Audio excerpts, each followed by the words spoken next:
हम सभी को महाशिवरात्रि की हार्दिक शुभकामनाएं। और सभी कैसे हैं? तो कल की क्लास को ही हम लोग आगे बढ़ाएंगे। कल हम लोगों ने अक्षांश एवं देशांतर के अंतर्गत पार्ट फर्स्ट पढ़ा था और उसमें हम लोगों ने देखा था कि वास्तव में अक्षांश होता क्या है, किस प्रकार से निर्धारित किया जाता है और कितने टोटल होते हैं, यहाँ तक की बातें कल हम लोगों ने करी थी। तो टॉपिक जो हम पढ़ रहे थे वो टॉपिक कौन सा था? अक्षांश। अब अक्षांश में नेक्स्ट आगे हम लोग बात करें तो हम लोगों ने पढ़ा कि जो हमारी पृथ्वी है, इस पृथ्वी पर यदि कोई क्षैतिज रेखा खींची जाती है तो उस क्षैतिज रेखा को अक्षांश कहा जाता है। अगर मान लो ये मैंने पृथ्वी के केंद्र से होकर के एक सीधी अक्षांश रेखा खींची है और इसे हम लोगों ने कल पढ़ा था, कौन सी रेखा कहते हैं? 0 डिग्री अक्षांश कहा जाता है।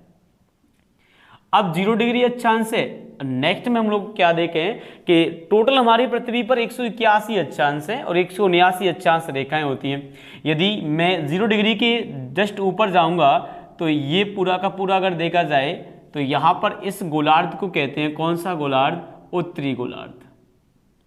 और यदि हम दक्षिण वाले भाग की बात करें तो इसे कौन सा गोलार्ध कहेंगे? दक्षिणी गोलार्ध। इसलिए इस गोलार्ध के जितने भी अक्षांश होंगे उनके साथ नॉर्थ यानी कि एन का प्रयोग करेंगे। इसमें जो भी अक्षांश होगा उसके साथ साउथ यानी कि एस का प्रयोग किया जाता है। देन अगर हम बात करें आगे, यदि मैं इस रेखा की बात करूं तो ये रेखा है 1 डिग्री नॉर्थ। कौन सी है? 1 डिग्री नॉर्थ अक्षांश है।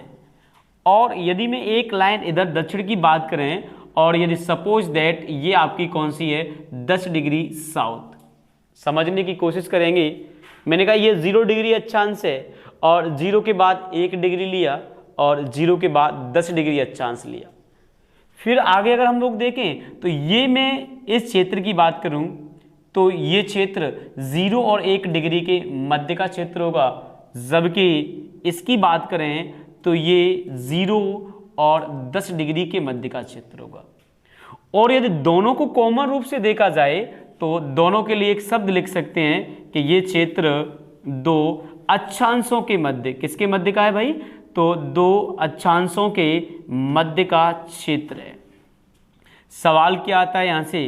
तो डायरेक्ट सवाल पूछेगा आपसे कि 2 अक्षांशों के मध्य के क्षेत्र को, 2 अक्षांशों के मध्य के क्षेत्र को क्या कहा जाता है?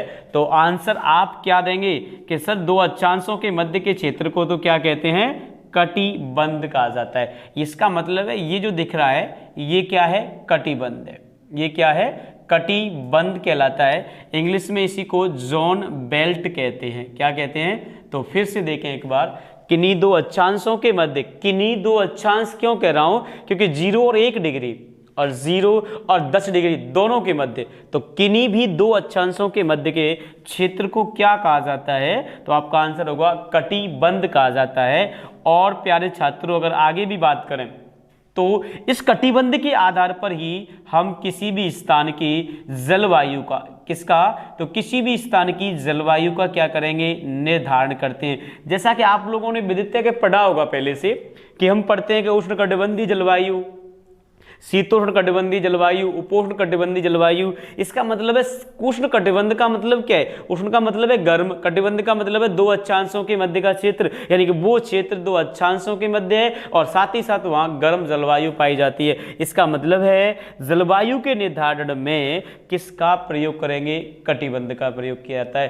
तो फिर अगर एक कदम और देखें तो आपसे सवाल पूछेगा कि निम्न में से कौन सा कारक जलवायु को प्रभावित करता है? तो जब कटिबंध के आधार पर जलवायु का निर्धारण हो रहा है तो प्यारे छात्रों अक्षांश वो कंडीशंस है जो आपकी जलवायु को क्या करेगी? प्रभावित करेगी। कहने का मतलब तात्पर्य क्या है?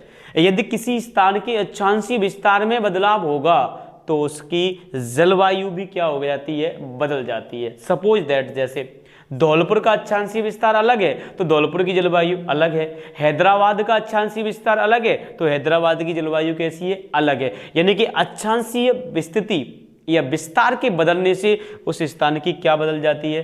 जलवायु बदल जाती है। फिर अगर हम लोग आगे और बात करें, ये तो हम लोगों ने पहला पॉइंट इसके आज की क्लास का बात कर रहे हैं हम लोग कि यदि दो अक्षांशों के मध्य के क्षेत्र को क्या कहा जाता है, तो आप कहेंगे साहब कि दो अक्षांशों के मध्य के क्षेत्र को कटिबंध कहते हैं। क्या कहते हैं? कटिबंध कहते हैं। तो जल्दी से आप इसका एक स्क्रीनशॉट लें, फिर आगे बढ़ते हैं हम लोग।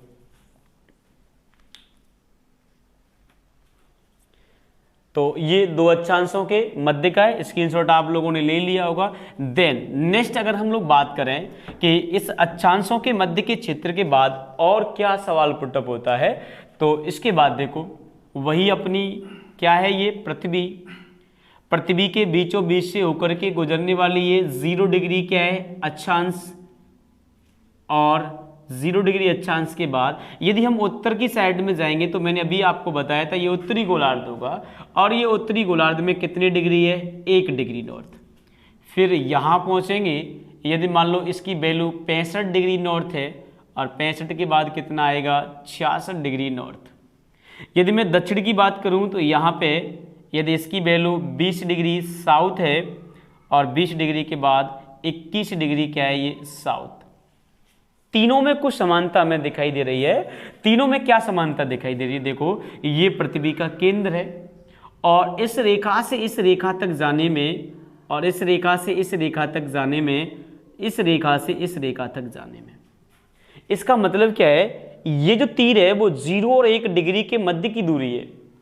ये 65 और 66 के मध्य की दूरी है, ये 20 और 21 के मध्य की दूरी है। यानी तीनों में समानता ये है कि इसके बारे में कह सकते हैं कि दो क्रमागत शब्द क्या है, देखो यहाँ पे दो क्रमागत शब्द यूज कर रहा हूं, अंडरलाइन किया है मैंने, दो क्रमागत अक्षांशों के मध्य की दूरी। फिर से देखेंगे एक बार, अंडरलाइन क्यों कर रहा हूं, क्योंकि अभी कुछ समय पहले ही हमने पढ़ा है ना, दो अक्षांशों के मध्य का क्षेत्र, वहां पर क्रमागत शब्द का यूज नहीं होगा, यहां होगा, क्योंकि दो क्रमागत अक्षांशों के मध्य की दूरी। क्रमागत का मतलब क्या होता है कि यदि मैं 0 पर हूं तो 0 के बाद कितना आएगा, 1। अगर मैं मान लो 5 पर हूं तो 5 के बाद 6। यदि मैं 7 डिग्री पर हूं तो 7 डिग्री के बाद कितनी डिग्री आएगा, 8।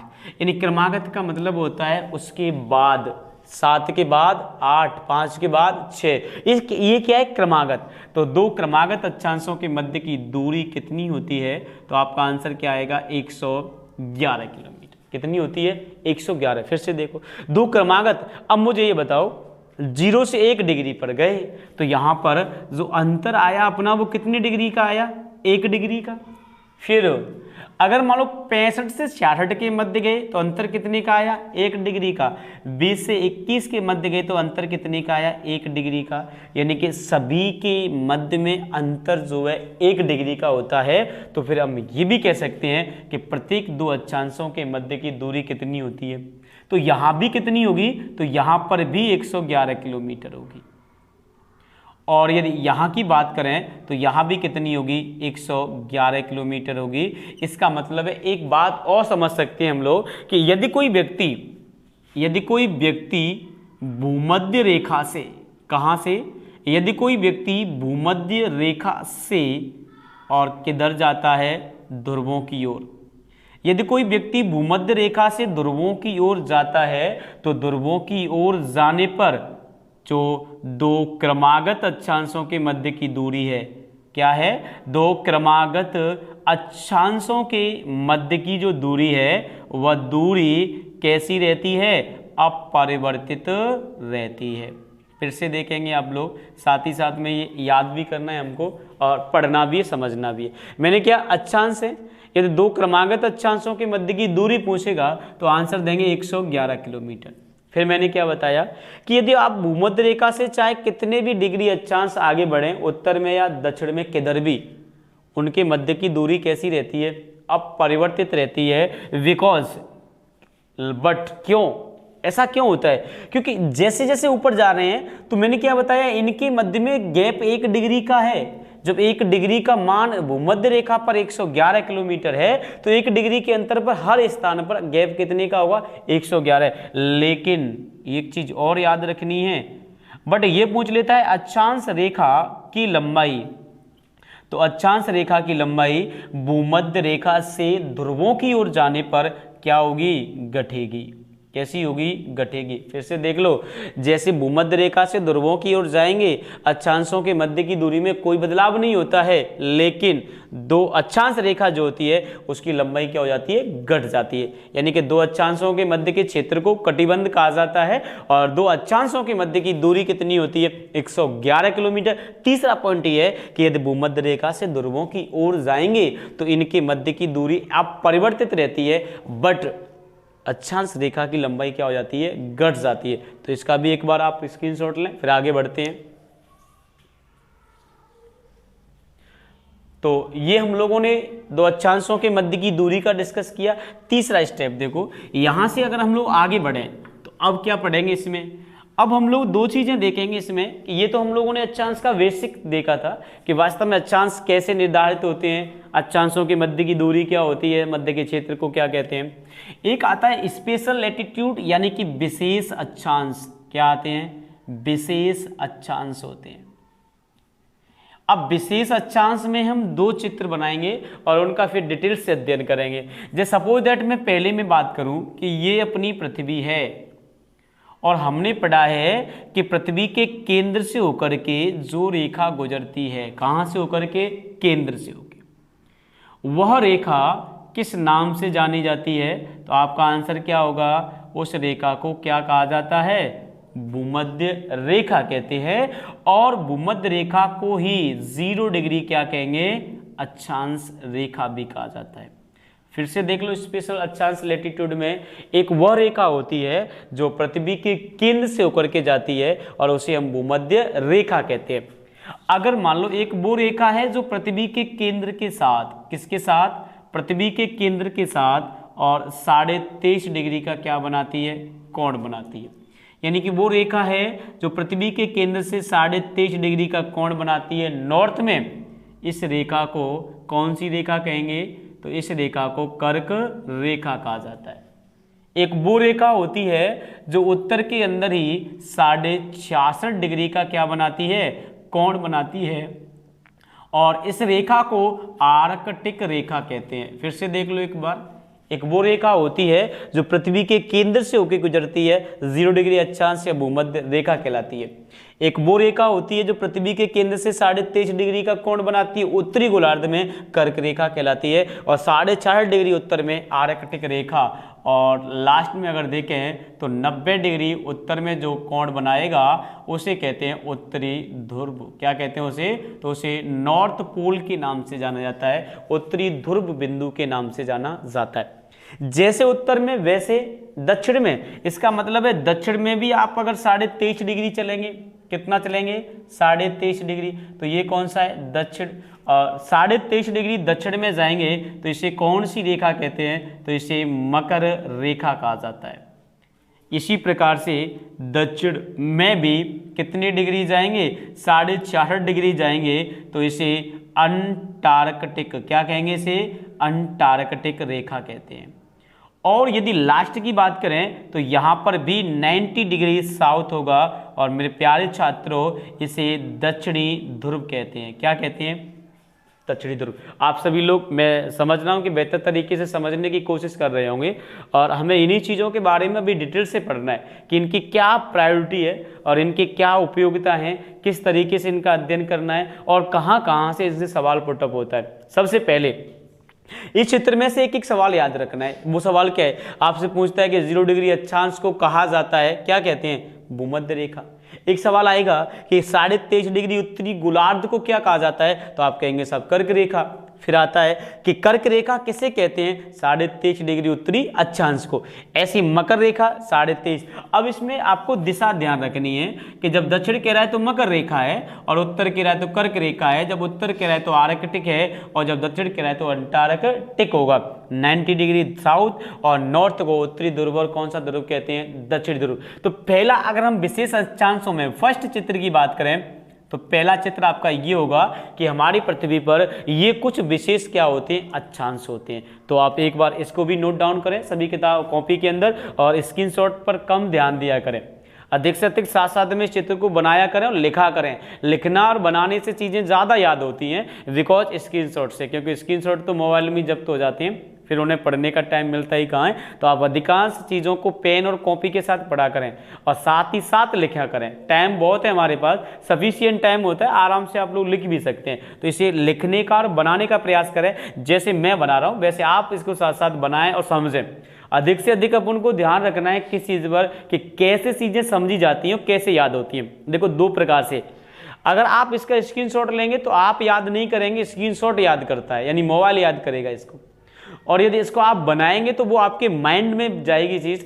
और याद रखना है हमेशा, जब तक माइंड से टकराव नहीं होता है तब तक कहीं पर भी कोई प्रयास हमारा सफल नहीं होता है। आपको माइंड पर लेना है तो इसको साथ साथ बनाने का प्रयास करें, लिखने का प्रयास करें, ना कि स्क्रीनशॉट पर ध्यान दें।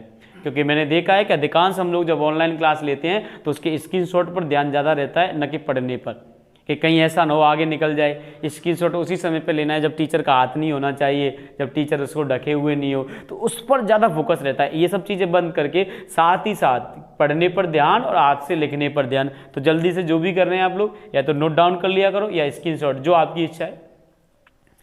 फिर इसके बाद सेकंड, अगर विशेष अक्षांशों की बात करें तो सेकंड में देखो कौन कौन से हैं। अभी हम इनको डिटेल्स में पढ़ेंगे कि भूमध्य रेखा है तो कहाँ से गुजरती है, इसके आसपास किस प्रकार का क्षेत्र पाया जाता है, या फिर इसकी क्या उपयोगिता है, विश्व में कहाँ से किन किन इंपोर्टेंट चीज़ों से होकर के ये निकलती है। सेकंड में अगर हम लोग बात करें तो सेकंड में विशेष अक्षांश देखेंगे। और सेकंड में जो विशेष अक्षांश हैं, मैंने कहा अभी इसके बीचों बीच से होकर के एक रेखा गुजरती है। इस रेखा को क्या नाम दिया था, सभी बोलेंगे क्या नाम दिया था भाई, भूमध्य रेखा। क्या नाम दिया, तो भूमध्य रेखा कहते हैं। और इसी रेखा का जो वैल्यू होती है वो अभी हमने बात करी है कितनी होती है, तो इसे 0 डिग्री अक्षांश। बात क्लियर है। अब देखो इस 0 डिग्री से उत्तरी गोलार्ध की ओर जाएंगे तो यदि ये रेखा है, मैंने कहा ये कौन सी है, 5 डिग्री नॉर्थ। फिर एक बात दक्षिण की ओर गए और इसका वैल्यू कितनी है, 5 डिग्री साउथ। यानी एक बात क्लियर है कि मैंने दोनों ही गोलार्धों में 5 डिग्री नॉर्थ और 5 डिग्री साउथ के मध्य की बात कर रहा हूं। और इस बीच में एक बल कार्य करता है जिस बल का नाम है कोरियालिस। कौन सा बल है, कोरियालिस बल है। और इस कोरियालिस बल का मान जो है वो इस क्षेत्र में कैसा होता है, न्यूनतम होता है। यानी एक सवाल बन गया यहाँ पे। सवाल क्या बना, देखो कोरियालिस बल का मान न्यूनतम होता है। आप आंसर देंगे भूमध्य रेखीय क्षेत्र में या भूमध्य रेखा पर, या 5 डिग्री नॉर्थ से 5 डिग्री साउथ के मध्य। लेकिन एक सवाल और बनता है, देखो क्या सवाल बनेगा कि कोरियालिस बल का इफेक्ट क्या होता है, क्या प्रभाव है इसका। तो मेरे प्यारे छात्रों एक टॉपिक पढ़ेंगे आगे चल के हम कि हमारी पृथ्वी जो है, इस पृथ्वी पर कई सारी पवनें गति करती हैं, चक्रवात प्रतिचक्रवात आते हैं। तो कोरियालिस बल जो है ये पवनों की दिशा को बदल देता है। कैसे बदलता है, जब पवनें उत्तरी गोलार्ध में जाती हैं, तो याद रखना है दाईं ओर मुड़ेंगी। किधर मुड़ती हैं, अरे किधर मुड़ेंगी, दाईं ओर मुड़ जाती हैं। और यदि पवनें दक्षिणी गोलार्ध में जाती हैं, किधर जाती हैं, यदि पवनें दक्षिणी गोलार्ध में जाती हैं तो मेरे प्यारे छात्रों बाईं ओर मुड़ जाती हैं। फिर से एक बार मैं इसको बताना चाहता हूं कि कोरियालिस बल वो बल होता है जो पृथ्वी पर अलग अलग स्थानों पर ये अलग अलग मान के साथ लगता है, लेकिन इसकी न्यूनतम वैल्यू कहाँ होती है, न्यूनतम वैल्यू भूमध्य रेखा पर। तो एक सवाल ये भी है कि भूमध्य रेखा से ध्रुवों की ओर जाने पर कोरियालिस बल जो है उसका मान क्या होता है, बढ़ता है। ये क्या करता है कि जब पवनें दक्षिणी गोलार्ध से उत्तरी गोलार्ध में प्रवेश करती हैं तो ये अपनी दाईं ओर मुड़ जाती हैं, जबकि दक्षिणी गोलार्ध में प्रवेश करती हैं तो बाईं ओर मुड़ जाती हैं। इसी के आधार पर चक्रवात प्रतिचक्रवात पवनों की गतियों का निर्धारण होता है, पवनों की दिशाओं का निर्धारण होता है, वो भी कोरियालिस बल के कारण। जब कोरियालिस बल न्यूनतम होता है तो इसके अंदर इस क्षेत्र में विक्षोभकारी घटना, कौन सी घटना है, विक्षोभकारी घटना या मौसम संबंधी परिवर्तन। कैसा, मौसम परिवर्तन जो है वह मौसम परिवर्तन से ये कैसा होता है, मुक्त होता है। यानी सपोज दैट विक्षोभकारी घटना का मतलब है इसके अंदर आंधी नहीं आती है, इसके अंदर चक्रवात नहीं आते हैं, यहाँ वर्षा बहुत कम होती है, ये सभी घटनाओं से ये मुक्त होता है। इसीलिए दोनों गोलार्धों में 5 डिग्री नॉर्थ से 5 डिग्री साउथ के मध्य ये जो क्षेत्र है, इस क्षेत्र को मेरे प्यारे छात्रों किस नाम से जाना जाता है? तो आप आंसर देंगे सर इसे डोलड्रम या शांत पेटी कहा जाता है। फिर से देख लो, मैंने कहा दोनों ही गोलार्धों में 5 डिग्री नॉर्थ से 5 डिग्री साउथ के मध्य का जो क्षेत्र होता है, यहाँ पर कोई भी विक्षोभकारी घटना या मौसम परिवर्तन नहीं होता है, जिस कारण इसे डोलड्रम या शांत पेटी कहा जाता है। फिर एक और इसी में हम लोग बात करें, यदि उत्तरी गोलार्ध के 30 डिग्री, उत्तरी गोलार्ध के कितने डिग्री? 30 डिग्री, और दक्षिणी गोलार्ध के 30 डिग्री जो अक्षांश होते हैं, इनके आसपास व्यापारिक पवनें चलती हैं। कौन सी पवनें चलती हैं? व्यापारिक पवनें। अब क्या देखना है, इस 30 डिग्री नॉर्थ और साउथ जो होता है, इस 30 डिग्री नॉर्थ और साउथ के आसपास वायुदाब जो है वो कैसा होता है? ज़्यादा होता है। जब वायुदाब ज़्यादा होता है तो हमने व्यापारिक पवनें चलती हैं। जब व्यापारी लोग यहाँ व्यापार करते थे तो घोड़ों से जो लदी हुई नावें होती थी वो इसके आसपास जाने के बाद डूबना शुरू हो जाती। जैसे डूबने से बचाने के लिए व्यापारी उन घोड़ों को उठा के समुद्र में फेंकना शुरू कर देते थे। इसलिए इस 30 डिग्री साउथ और 30 डिग्री नॉर्थ दोनों ही अक्षांश जो हैं, इन्हीं को हम क्या कहते हैं? अश्व अक्षांश कहा जाता है। क्या कहा जाता है? अश्व अक्षांश कहा जाता है, या इन्हीं को घोड़े वाले अक्षांश भी कहते हैं। फिर से देख लो, मैंने क्या कहा कि 30 डिग्री नॉर्थ और साउथ ये वो अवधारणा है जो अवधारणा है दोनों गोलार्धों में आती हैं। कहां पर आती हैं? ये अवधारणा दोनों गोलार्धों में आती हैं, उत्तर में भी है, दक्षिण में भी है। देखो फिर से 5 डिग्री नॉर्थ से 5 डिग्री साउथ के मध्य विक्षोभकारी घटना घटित नहीं होती है, इसलिए इसको डोलड्रम या शांत पेटी कहते हैं। फिर 30 डिग्री नॉर्थ और 30 डिग्री साउथ के आसपास के क्षेत्र में वायु दाब अधिक होता है, और अधिक होने के कारण यहाँ पे दाब के मान में अधिकता, जिस कारण से घोड़ों से लदी नावें व्यापारियों की डूबना शुरू कर देती हैं, और उनसे डूबने से बचाने के लिए व्यापारी इनमें से घोड़ों को उठा के समुद्र में फेंकते हैं, और फेंकने के कारण इन्हें क्या नाम दे दिया गया? अश्व अक्षांश या घोड़े वाले अक्षांश कहा जाता है। तो ये अपने कुछ विशेष अक्षांश हैं। इसके बाद एक और हम बात करेंगे। अभी हमने देखो पहले क्या बात करी, जो स्थायी विशेष अक्षांश थे जैसे भूमध्य रेखा, कर्क रेखा, मकर रेखा, आर्कटिक और अंटार्कटिक और ध्रुव, और उसके बाद हमने बात करी दोनों गोलार्धों में घटित होने वाली समान अक्षांशों पर घटनाएं, चाहे वो डोलड्रम या शांत पेटी 5 नॉर्थ से 5 डिग्री साउथ, या फिर अश्व अक्षांश 30 डिग्री नॉर्थ या 30 डिग्री साउथ के आसपास के क्षेत्र होते हैं। लेकिन फिर से एक बार, इसके बाद कुछ घटनाएं ऐसी होती हैं जो पर्टिकुलरली किसी विशेष एक गोलार्ध के अंदर घटित होती है। पहले आप इसको बनाएं या फिर जो भी है स्क्रीनशॉट लें जल्दी से। देखो अगर इसके बाद हम और आगे बात करें तो इसके बाद एक और अवधारणा है जो केवल एक ही गोलार्ध में होती है। फिर आगे हम लोग डिस्कस करेंगे, इनका विस्तृत अध्ययन करेंगे। यदि में ये पृथ्वी है, पृथ्वी के बीचों बीच से होकर के रट जानी चाहिए, याद हो जानी चाहिए। कौन सी रेखा? अब भूमध्य रेखा। कितने डिग्री? 0 डिग्री। जो पृथ्वी को कितने भागों में बांट रही है? 2 भागों में। यदि मैं दक्षिण की बात करूं तो दक्षिण में ये यदि सपोज दैट कितने डिग्री है? 40। फिर 40 के बाद ये कितनी डिग्री है? 50। फिर 50 के बाद ये कितनी है? 60। हमने पढ़ा है कि 30 डिग्री से लेकर के और 60 डिग्री अक्षांशों के मध्य पछुआ पवनें क्या करती हैं? विचरण करती हैं। यानी ये क्षेत्र जो है वो पछुआ पवनों से प्रभावित क्षेत्र है। इसका मतलब है इस क्षेत्र में कौन सी पवनें चलेंगी? तो आपका आंसर होगा सर यहाँ तो पछुआ पवनें चलती हैं। जब पछुआ पवनें चलती हैं तो ये क्राइटेरिया देखना है, क्षेत्र देखना है कि जब पछुआ पवन कहाँ पहुंचेगी? 40 डिग्री पर, तो इनमें से गरजने की समान, शेर जो गरजता है ना उसके समान आवाज निकलती है। शेर के गरजने के समान आवाज निकलती है, इसलिए 40 डिग्री दक्षिणी अक्षांश पर इन्हें गरजता चालीसा क्या कहा जाता है? गरजता चालीसा कहते हैं। याद रखना है, ये राजस्थान वीडियो के एग्जाम का पूछा हुआ सवाल है।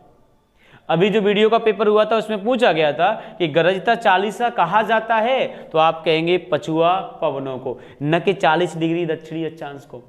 40 डिग्री दक्षिणी अक्षांश पर पछुआ पवनें चलती हैं, उन्हें गरजता चालीसा कहते हैं।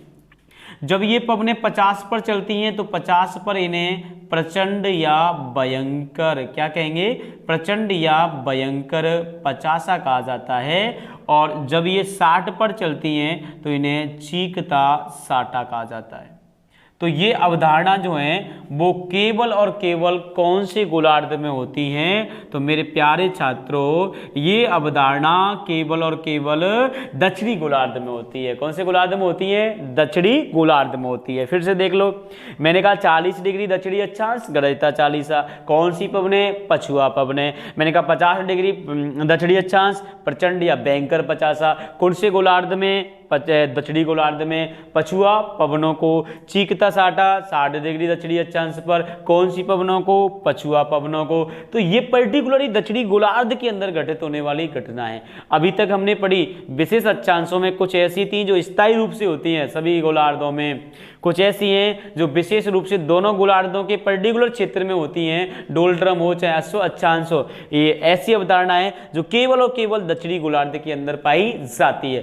तो हम लोगों ने डिस्कस किया विशेष अक्षांश और अक्षांशों के मध्य का क्षेत्र कटिबंध और अक्षांशों के मध्य की दूरी क्या क्या होती है। तो ये 3-4 चीजें हम लोगों ने डिस्कस करी। एक बार इसका स्क्रीनशॉट लें सभी लोग जल्दी से।